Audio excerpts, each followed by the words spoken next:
Ramai calon ingat ujian psikologi PTD ni senang sebab tak perlu kira-kira macam exam lain. Tapi sebenarnya ramai gagal dekat bahagian ni.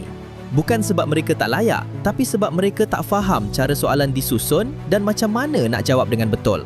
Antara kesilapan paling biasa, jawab ikut emosi, tak faham apa yang sebenarnya dinilai. Dan paling bahaya, habis masa sebelum sempat jawab semua soalan. Dalam penilaian psikologi pegawai tadbir diplomatik M9, konsistensi jawapan sangat penting. Kalau jawapan bercanggah, sistem boleh kesan. Sebab tu ramai calon mula buat persediaan awal menggunakan rujukan psikometrik.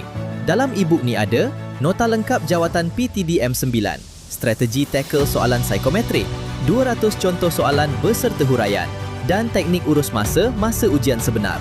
Kalau nak latihan lebih hardcore, ada juga pakej tambahan 600 soalan ekstra. Total anda boleh buat latihan sampai 800 soalan psikometrik. Kalau anda dipanggil penilaian psikologi PTD M9, jangan masuk dewan ujian tanpa persediaan. Boleh lihat dekat profil TikTok ni untuk dapatkan rujukan ni.